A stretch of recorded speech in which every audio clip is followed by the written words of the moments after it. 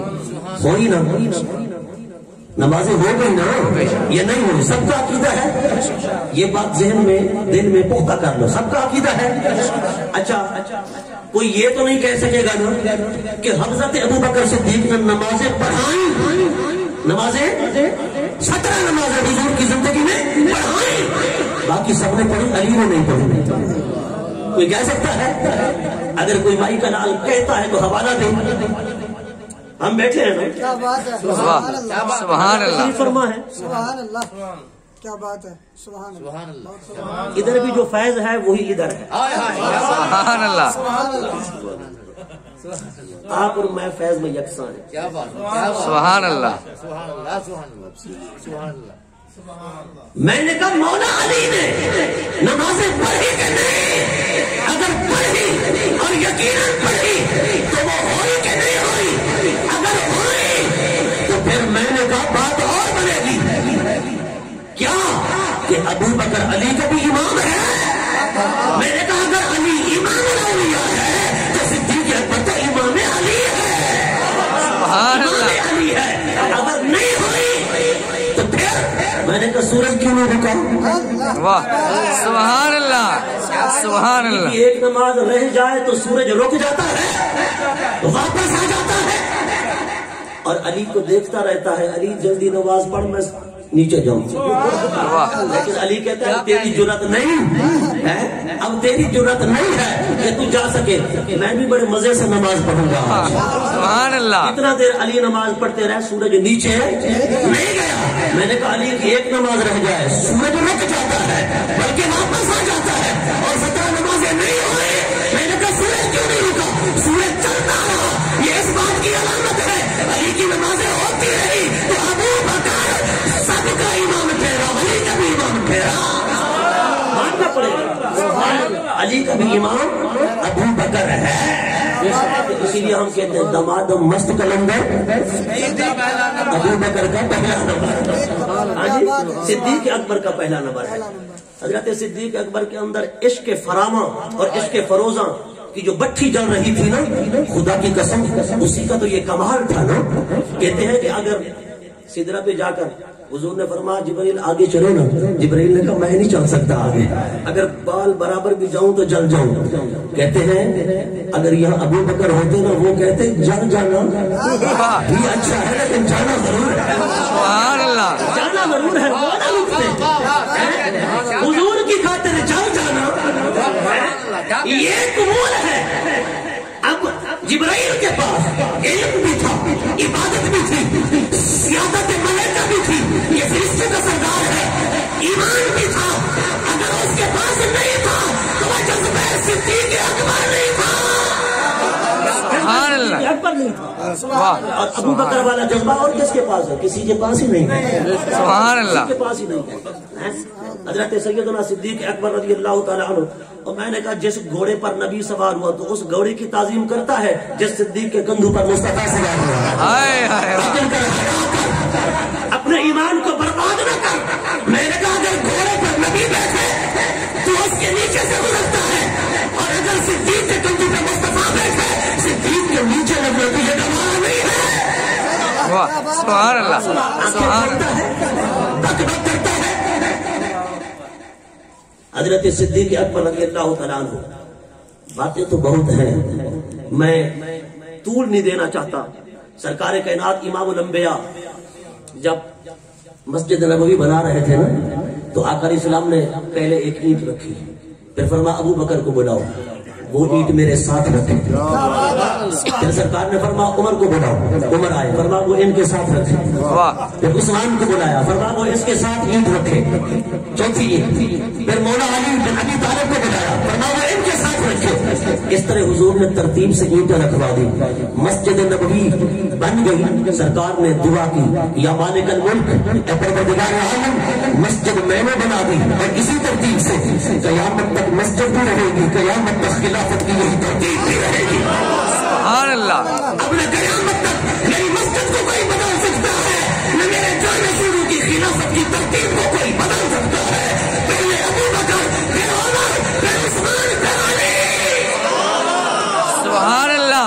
سبحان اللہ واہ نعرہ تکبیر اللہ اکبر نعرہ رسالت یا رسول اللہ نعرہ خلافت آچاریہ نعرہ حیدری علی سیدنا صدیق اکبر زندہ باد سبحان اللہ زندہ باد جو صدیق اکبر کا قائل نہیں ہے نا ہم اس کے لطفے کے قائل نہیں ہیں بولے ذرا اونچا محبت کے ساتھ سبحان اللہ دعا ہے پروردگار عالم میرے کلمات قبول فرما